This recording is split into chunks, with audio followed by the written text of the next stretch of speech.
तुम्हें क्या लगता है एक प्रोफेशनल वीडियो शूट करने के लिए अच्छे कैमरे की ज़रूरत होती है? आ जाओ तुम्हें गलत साबित करता हूँ। 4 ऐसे स्टेप बताऊँगा जिससे तुम्हारी वीडियो क्वालिटी यहाँ से यहाँ पहुँच जाएगी। तीसरा नंबर वाला तो फ़िल्म मेकर का सीक्रेट वेपन है, तो मिस मत करना। पहला, साउंड गुड, लुक गुड।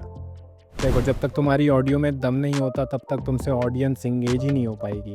तुमने देखा होगा कई क्रिएटर्स अपना फेस तक रिवील नहीं करते, फिर भी उनके लाखों में फॉलोअर्स हैं, क्योंकि वो अपनी ऑडियो क्वालिटी में ही इतना दम रखते हैं जितनी लोगों की वीडियो क्वालिटी में नहीं होता।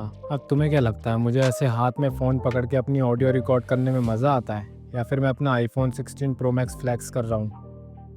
गौर से देखो, फेस नहीं, हाथ में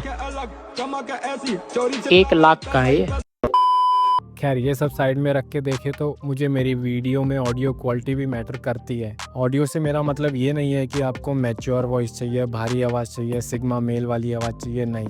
मैं वॉइस क्वालिटी की नहीं, मैं ऑडियो क्वालिटी की बात कर रहा हूँ। मार्केट में ऐसे बहुत से माइक है जो कम बजट में अच्छा ऑडियो क्वालिटी निकाल के देते हैं, तो आप उन्हें यूज़ कर सकते हैं अपनी वीडियोज़ में। अब आप बोलोगे भाई तुम क्यों नहीं कर रहे? फिर मैं वन टाइम इन्वेस्टमेंट की सोच रहा हूँ। एक बारी में इन्वेस्ट करेंगे, अच्छी चीज़ पे करेंगे तो थोड़ा टाइम लगेगा उस चीज़ के लिए, इसलिए मैं ऐसे रिकॉर्ड करता हूँ। और बाकी जो होता है ऊपर नीचे उसे हम एडिटिंग में फिक्स कर लेते हैं। आप पे ये सारे ऑप्शंस नहीं है, तो आप जिस कैमरे से रिकॉर्ड कर रहे हो उसमें जो ऑडियो रिकॉर्ड हो रही है आप उसी को यूज़ कर सकते हो। बस आपको शूट करते समय थोड़ा स्ट्रगल करना पड़ेगा, पंखे बंद रखने पड़ेंगे, एसी बंद रखने पड़ेंगे, अपने आसपास का इन्वायरमेंट भी साइलेंस चाहिए उस चीज़ के लिए। डोर और विंडोज़ को क्लोज रखना है ताकि बाहर के कुत्तों की आवाज़ भी ना आए।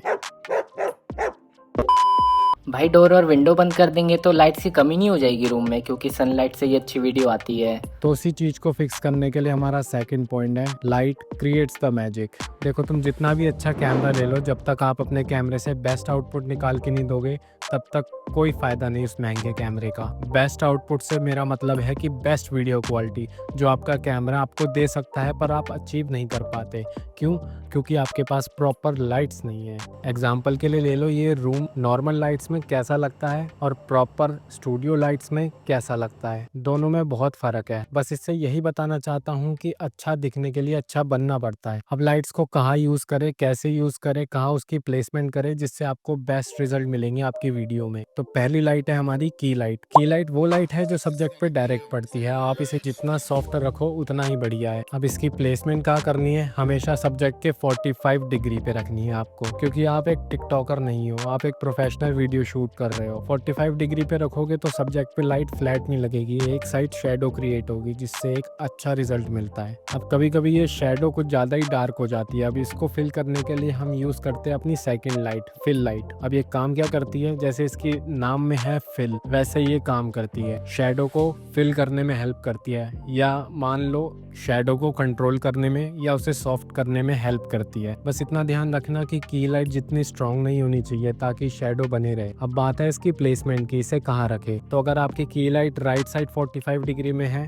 तो आप फिल लाइट अपनी लेफ्ट साइड 45 डिग्री में रख सकते हो, जिससे दोनों चीज बैलेंस रहे। अब हमारी थर्ड लाइट है रिम लाइट। रिम लाइट क्या होता है? रिम लाइट, ये जो साइड में एजिस पे ब्लू लाइट पड़ रही है मेरी, इसे ही कहते हैं रिम लाइट। ये काम क्या करती है? बैकग्राउंड को और सब्जेक्ट को एक सेपरेशन देती है, यानी सब्जेक्ट को बैकग्राउंड से सेपरेट करती है। अब इसकी प्लेसमेंट क्या होती है? हमेशा की लाइट के अपोजिट रखनी है इसे। अब मान लो अभी मेरी की लाइट लेफ्ट साइड 45 डिग्री में है, तो मैंने इसे बैक में राइट साइड में रख रखा है ताकि मेरे यहाँ पे एक एजिस क्रिएट हो, और इसे ही कहते हैं हम रिम लाइट। लास्ट होती है हमारी प्रैक्टिकल लाइट। अब ये कुछ भी हो सकता है, जैसे मैंने पीछे एक लैंप रखा हुआ है, आप भी कोई लैंप रख सकते हैं, या कोई सी भी ऐसी चीज जो ग्लो करती हो। अब लाइट्स के बारे में तो हमें पता लग गई कौन कौन सी लाइट होती है, कहाँ पे प्लेसमेंट रखनी है। अब प्लेसमेंट रह गई तो सब्जेक्ट की।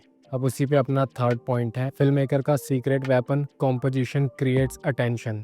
देखो, कॉम्पोजिशन खुद में एक बहुत बड़ा टॉपिक है, तो इसको पूरा कवर करना इस वीडियो में इम्पॉसिबल है। तो हम मेन चीज़ें समझ लेते हैं। कॉम्पोजिशन होती क्या है? कॉम्पोजिशन होती है कि आप अपने सब्जेक्ट को फ्रेम के अंदर कहाँ पे रख रहे हो, और बाकी स्पेस को कैसे यूज कर रहे हो। अब इसका एक गोल्डन रूल है, रूल ऑफ थर्ड्स। अगर आप फिल्म मेकर हो तो आपने इसके बारे में सुना होगा, और आपने नहीं सुना तो पहले सुन लो, फिर अपने आप को फिल्म मेकर बोलो। रूल ऑफ थर्ड होता क्या है? अगर आप अपने फ्रेम में 2 लाइन हॉरिजॉन्टल ड्रॉ करते हो और 2 लाइन वर्टिकल ड्रॉ करते हो तो आपका फ्रेम 9 पार्ट में डिवाइड हो जाएगा, और ये 4 लाइन 4 पॉइंट पे आकर इंटरसेक्ट करेगी। अब आपको करना क्या है, अपने सब्जेक्ट को इन्हीं किसी 4 पॉइंट पे रख देना है, और बाकी बचे स्पेस को आप इन्वायरमेंट के लिए यूज कर सकते हो कि आपके फ्रेम का इन्वायरमेंट कैसा है। इससे एक स्टोरी क्रिएट होती है और ऑडियंस का अटेंशन बहुत जल्दी ग्रैब होता है। अब बाकी के रूल्स अगली वीडियो में डिटेलिंग के साथ समझाऊंगा, जिसमें हम एग्जाम्पल के साथ समझेंगे कि कॉम्पोजिशन और उसके रूल्स क्या क्या होते हैं।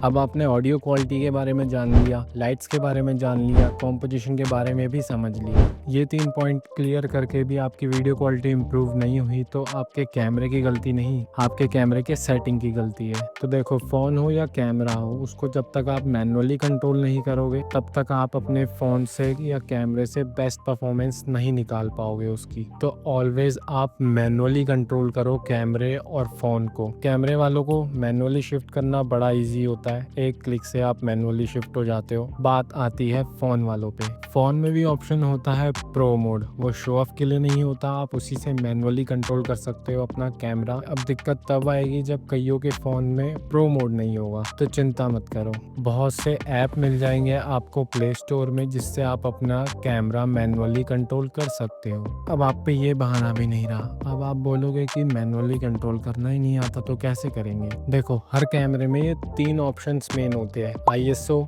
FPS, shutter speed. अब ISO क्या होता है? ISO होता है आर्टिफिशियल लाइट, जो कि ये कैमरा प्रोवाइड करवाता है। अगर आपको लाइट बढ़ानी है तो आप ISO इंक्रीज कर सकते हो, अगर लाइट कम करनी है तो ISO डिक्रीज कर सकते हो। पर अगर आप लाइट बढ़ाओगे तो जाहिर सी बात है नॉइज भी आएगी आपकी फुटेज में, जो कि वीडियो क्वालिटी गिराएगी आपकी। तो मैं यही बोलूंगा कि कम से कम ISO पे शूट करो। 100 से लेके 800 तक मैक्स जा सकते हो आप, उससे ज्यादा जाओगे तो नॉइज के लिए तैयार रहना। दूसरा ऑप्शन है अपना FPS, फ्रेम पर सेकंड। अब FPS काम क्या करता है? मान लो आपकी वीडियो में कोई मोशन चल रहा है, अब उस मोशन को अच्छे से कैप्चर करना, स्मूथ बनाना, वही काम होता है FPS का। जैसे मैं अभी बात कर रहा हूँ, टॉकिंग हेड वीडियो बनाओगे तो 25 FPS पे भी शूट कर सकते हो, पर आप अपनी क्लिप में स्लो मोशन ऐड करना चाहते हो तो आप 60 FPS पे शूट करना, क्योंकि एडिट के टाइम पे 60 FPS को स्लो करोगे तो स्मूथ लगता है, अगर 30 FPS या 25 FPS को स्लो करोगे तो वो लैगी सा लगता है। लेकिन टॉकिंग हेड वीडियोस के लिए 25 और 30 FPS बेस्ट होता है। शटर स्पीड, अब ये क्या है?